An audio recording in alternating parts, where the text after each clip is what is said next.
la vocation matérielle et la vocation spirituelle. Et si vous regardez l'histoire du peuple d'Israël aujourd'hui, regardez toutes les découvertes au niveau matériel, au niveau science, au niveau médecine que nous avons parmi les enfants d'Israël. Et regardez également le côté spirituel. Tout ça, ce n'est pas que pour la gloire d'Israël, c'est uniquement pour réaliser le projet universel initial de Kadosh Baruch Hu.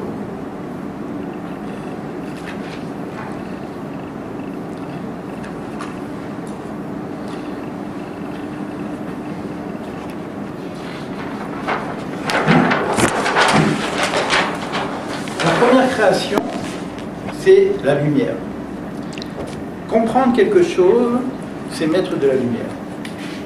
Or,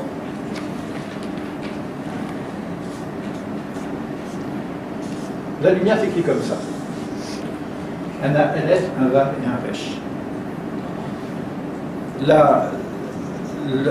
Le Midrash nous dit que l'homme, lorsqu'il a fauté, il s'est habillé de peau. D'accord? Nous, on cherche quelle peau, etc. Mais finalement, le Midrash dit cotonnette or. Or, ça se dit la même chose, ça se prononce pareil, mais avec un I. Or, c'est la peau. C'est-à-dire, c'est l'incarnation de l'être humain. Il devient corporel. Il devient donc mortel. Il a perdu le or, et il devient or. Et là, on a la notion de 70 aussi, qui est la multiplicité. Je ne vais pas rentrer devant le détail de 70, mais sachez qu'il y a 70 nations, 70 dispersions, et il y a 70 enfants d'Israël qui vont en Égypte, pour toujours le rapport avec l'universel. On est en recherche de cette lumière. Éclairer les choses. Puisqu'on parle de guérison, comment se dit la guérison en hébreu? Quelqu'un connaît? Quelqu'un connaît l'hébreu un petit peu? Refoua. Alors, Refoua, un Resh, un P, un Vav, un Aleph et un B. C'est quoi la guérison? Tout à l'heure, on a parlé de la bouche. Alors, la guérison, c'est quoi? Vous avez à nouveau le mot P. Et qu'est-ce qui reste à côté? Aleph, Vav et Resh. Or, la Refoua, la guérison, c'est la bouche qui exprime la lumière. On retrouve un petit peu la guérison initiale, mais aussi la guérison proprement dit. Le mot thérapie, par exemple, en français, vient de l'hébreu. Comment on dit le remède? Teroufa. Thérapie, teroufa. Et ce qui est intéressant, que c'est teroufa, la thérapie à teroufa.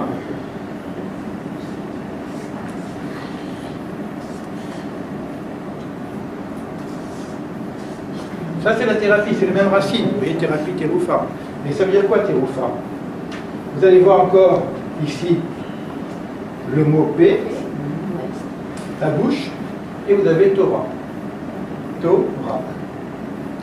La bouche qui exprime la Torah. C'est le remède. Au niveau de la tradition hébraïque. C'est-à-dire que pour donner de la lumière, c'est Ulmad. C'est écrit dans la Gadad. Mais sort et tu dis quoi?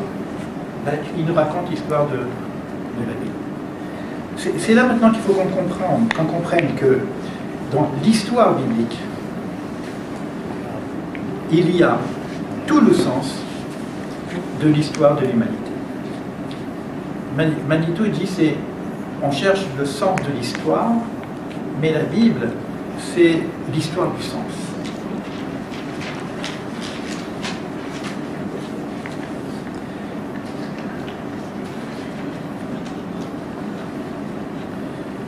Ce que l'hébreu sait, c'est sa condition d'être créateur. Et il connaît ce mal-être existentiel depuis le départ de la création. Parce que le premier mal-être, c'est justement cette sortie du Gan Eden, et en même temps cette séparation avec Kadosh Baruch Hu. Donc on a une expérience biblique depuis le début des temps de ce mal-être. Et à un moment donné, dans l'histoire biblique, voici que l'humanité découvre au fil du temps, je lis du Manitou plus loin, un peuple dans l'existence même est constitué par la polarité exil-délivrance. Ce peuple, de façon mystérieuse, traverse l'histoire de toutes les cultures. Il était donc normal que l'humanité finisse par s'apercevoir du cas particulier de l'histoire d'Israël, porteur de la preuve que le salut est possible. C'est-à-dire que l'humanité, si elle dit... D'ailleurs, on voit bien que l'humanité s'intéresse à cette question. On voit bien que dès qu'on parle d'Israël, il y a quelques interrogations. Mais on voit qu'il y a ce rapport entre ce peuple qui traverse le temps, cette histoire qui nous raconte l'histoire du temps et du sens, et toute l'histoire de l'humanité. Pour arriver à un moment donné à une réalisation globale qui va nous permettre de sortir de cet état de perdition, justement au retour de l'unité. Viktor Frankl a eu cette expérience terrible. Je laisse les textes parce qu'après on en a trop. Viktor Frankl a eu cette expérience terrible. Avant d'être... avant le problème nazi, c'était un étudiant qui connaissait très bien Freud et qui a donc étudié toute la psychanalyse, un psychiatre, et qui a vu qu'il y avait une certaine limite dans la pensée freudienne. C'est-à-dire que la limite, c'était la libido. C'est-à-dire qu'il pense que Freud a découvert qu'il y avait une force négative, en tout cas d'oubli, etc., dans la libido, qui tourne autour du problème de l'instinct de plaisir, et d'avoir étouffé cet instinct de plaisir, on pouvait avoir certaines névroses. Et lui, dans sa recherche, il a découvert que il travaillait beaucoup avec les étudiants américains à l'époque, et puis ça vient, donc il avait ce rapport avec les étudiants modernes, où il n'y avait plus de problèmes sexuels, d'immunité, etc. Et il y avait beaucoup de jeunes qui se suicidaient. Pourquoi? Parce qu'ils n'avaient pas trouvé le sens de la vie. Donc il a compris qu'il y avait aussi un autre besoin chez l'être humain, c'est un besoin de sens. Et progressivement, il arrivait à dire que l'être humain a un besoin aussi de sens spirituel. Donner du sens à sa vie. Notre vie, si elle n'est que matérielle, c'est pas terrible, quoi. Alors, on vient de la poussière, on finit dans la poussière. Alors quelque part, on voit que dans le problème, le vrai problème existentiel, et c'est ce qu'on a appelé ça aussi, le vrai problème existentiel, c'est le problème quelque part des limites du temps. Le fait qu'on soit éphémère, que l'histoire est passe et que je disparais. Est-ce que je vais exister dans l'histoire? Donc on a une demande qui va être transpersonnelle, qui va être de l'ordre spirituel. Il a découvert ce qu'il appelait, comme Freud a découvert la libido, donc le sale, l'inconscient, qu'on appelle l'inconscient liminal. Il a découvert que l'être aussi a un autre inconscient qu'il appelle l'inconscient spirituel. Donc il y a un besoin spirituel, mais qui est aussi caché. Il a écrit un livre d'ailleurs qui est aujourd'hui traduit, Le Dieu inconscient. C'est-à-dire c'est comme si Dieu est caché dans notre tête et il cherche à nous éveiller. Mais bon, c'est pas Dieu en termes de matière, c'est au niveau spirituel. C'est comme s'il y a une dimension divine, on va dire ça comme ça, en nous, qui a besoin de s'éveiller. C'est tout le problème de la tchouva, la chouvrée. C'est tout ce qu'on a dit depuis tout à l'heure, hors, retour, etc., la bouche qui parle. Lui, il a découvert ça. Et il dit donc, évidemment, s'il y a cette quête, c'est qu'il y a du sens dans la vie. Donc il part dans une théorie, il écrit même à Freud, sur cette théorie de la logothérapie qui est donner un sens à sa vie. Et qu'est-ce qui se retrouve? Quelques années après, il se retrouve dans la Shoah, dans le non-sens absolu. Vous imaginez, avec une théorie du sens de la vie, être dans la Shoah? C'est terrible. C'est pas des histoires, c'est il y a 60 ans, je veux dire, on est à côté, quoi. Voilà. D'Égypte, moi je sais pas, on me dit ici, fais comme si c'est toi qui es sorti d'Égypte. Ah, je fais semblant, je suis sorti d'Égypte, mais je ne sais pas de... Mais aujourd'hui, je peux ressentir que je suis encore un rescapé de la Shoah. Je suis rescapé de la Shoah, mon père il a failli passer, comme beaucoup de parents, il s'est sauvé d'un camp, et puis bon, je suis un rescapé de la Shoah. Mais il y a combien des personnes âgées qui sont là? C'est terrible ce qui a été vécu. Donc c'est pas une histoire ancienne, c'est pas de l'antique. Et voilà, Viktor Frankl, il vit l'Égypte infernale, avec son idée, donner un sens à sa vie. Et bien là, il découvre. Il découvre des choses extraordinaires. Il découvre cette capacité justement de l'être humain de transcender ces moments les pires qu'il y a dans l'humanité. Il découvre des gens qui réfléchissent dans des situations d'os et des os, hein, qui réfléchissent à ce que la Torah leur demande de vivre dans des situations extrêmes.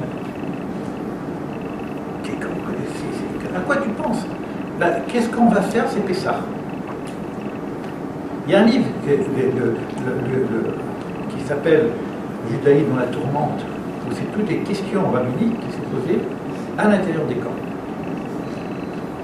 Moi, ça me touche quand je vous dis ça, parce que c'est dur.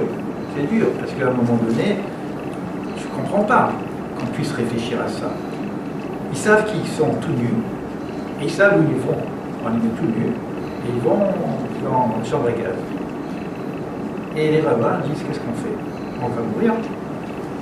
Normalement, quand on va mourir, on va faire le schéma. Mais voici qui va nous sortir une halakha, une loi, qu'on ne peut pas faire le schéma lorsqu'on est nu. Alors ils discutent. On est nus. Ils ne discutent pas qu'on va mourir, ils savent qu'ils vont mourir. Mais ils veulent faire le schéma, mais ils sont nus. Est-ce qu'on peut faire le schéma? Écoute, c'est une louange à Dieu. On va mourir, c'est ce qu'on fait de la prière des morts, Kaddish. C'est une Kadash, Kadash, Shemé Rabba. C'est quoi? C'est que Dieu est grand. Shemé Rabba, Shemé Shom, Rabba, le grand nom. C'est une louange à Dieu, c'est-à-dire que la mort n'est pas un problème, c'était aussi une manifestation divine. Et là, ils sont devant une manifestation divine à leur niveau. Et ils se posent la question, est-ce qu'on fait le schéma? Et ils ont décidé de faire le schéma. Ils disent, dans cette situation, il faut quand même faire le schéma. Et Victor Frankl, il vit ça. Il dit, il y a des hommes qui sont capables de prendre des humains et de les mettre dans des chambres à gaz. Et il y a d'autres hommes qui sont capables d'aller dans ces chambres à gaz et de chanter une louange à Dieu. Il a dit, c'est pas possible, qu'est-ce qu'il y a là-dedans? C'est quoi cet éveil? Il a discuté avec des rabbins. Il a compris qu'il y avait quelque chose dans l'être humain d'extraordinaire. C'est cette neshama qui n'est jamais altérée. Et il disait, vous pouvez toucher mon corps, mais vous ne pouvez pas toucher mon âme. Donc il y a cette expérience extraordinaire de la Shoah. Et moi je fais tout de suite un rapport avec Pessah, parce qu'on a oublié ce qui s'est passé à Pessah. Mais on a oublié comment ils sont sortis de cette... Quand je dis le cri, c'est pas simplement un cri, c'est une louange à Dieu. C'est-à-dire interpeller Dieu pour quel rapport avec ça? Et là, on a un ouvrage qui est récent, qui n'a pas eu beaucoup de succès en France. Comme s'il y a une forme de tabou. Je ne sais pas pourquoi. Ça commence à sortir là-bas. On a un ouvrage d'une expérience d'un psychiatre qui nous raconte l'histoire de la Shoah, mais d'une façon clinique. Ce n'est pas un livre qui fait peur, ce n'est pas un livre où on raconte toutes les atrocités. C'est un livre qui raconte la dignité humaine dans des situations extrêmes. Et il analyse comment c'est possible. Il dit par exemple que les Allemands jetaient la soupe par terre pour animaliser l'être humain. Et ben, les hommes, ils avaient faim. Et ben, ils lapaient la soupe. Et ben, ils lapaient la soupe, ils devenaient comme des chiens. Ils ne pouvaient pas faire autrement. Mais il y en a qui ne lapaient la soupe. Ils ne mangeaient pas. Ils restaient debout. Ceux-là survivaient. Plus, tous ceux qui ont gardé leur émouna avaient plus de survie. On a quand même quelque chose de très fort. Donc, je pense que le problème de l'amertume, de la souffrance, c'est vraiment une vraie question. Pessah vient nous raconter qu'on est sorti de ça. Alors, est-ce qu'on est sorti de la Shoah? Je ne crois pas qu'on est sorti de la Shoah. On n'est pas sorti de la Shoah parce qu'on n'a pas encore le sens. Mais, ce que j'ai découvert avec Manitou, avec son enseignement, dans un passage de la Gada, où le sage dit, je ne sais pas pourquoi on fait Pessah la nuit. Je n'ai pas compris. Il a 70 ans encore, 70.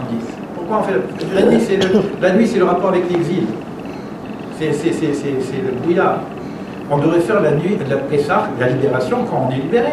C'est le jour. Or, on fait ça la nuit. C'est-à-dire, est-ce qu'on fait Pessah dans la Shoah? Ils ont réfléchi à faire Pessah dans la Shoah, comment ils font? Le problème du Hametz. Ils ont trouvé des signes pour réduire. Ils ont fait la recherche de Hametz. Mais évidemment, les Allemands qui connaissaient très bien la loi, ils mettaient que du pain à ce moment-là. C'est des histoires, c'est des histoires de martiens, je pourrais dire, c'est incroyable. Et bien, quelque part, dans ce questionnement, dans cette sortie d'Égypte, dans la façon de réfléchir, et dans cette question de est-ce qu'on peut faire Pessah la nuit, et là, la réponse est donnée à deux niveaux. C'est le mot kol, kol, la voix, kol yemechayecha. C'est écrit tous les jours de ta vie. Le mot kol est en train. On aurait dû simplement dire yemechayecha, les jours de ta vie, tu fais Pessah. Mais le mot kol vient ajouter quelque chose. Et Rakada nous dit, d'après un Rav, le mot kol, dire le kol, yemechayecha c'est pour le jour, le kol c'est pour la nuit. Non, on a l'impression que ça on parle du temps. On ne parle pas du temps. On parle du jour, c'est-à-dire libération, et de la nuit, oppression. Et les Chachamim disent Yemechayecha, c'est pour ce monde-ci, et le Kol Yemechayecha, c'est pour le monde futur. C'est-à-dire pour Imot HaMashiach. C'est-à-dire que le Pessah, à l'intérieur de Pessah, il y a un Kol, il y a une signification, une préparation pour la dernière des sorties. À la fin du Pessah, qu'est-ce qu'on fait? Les Shana Abba Yerushalayim. Ayom,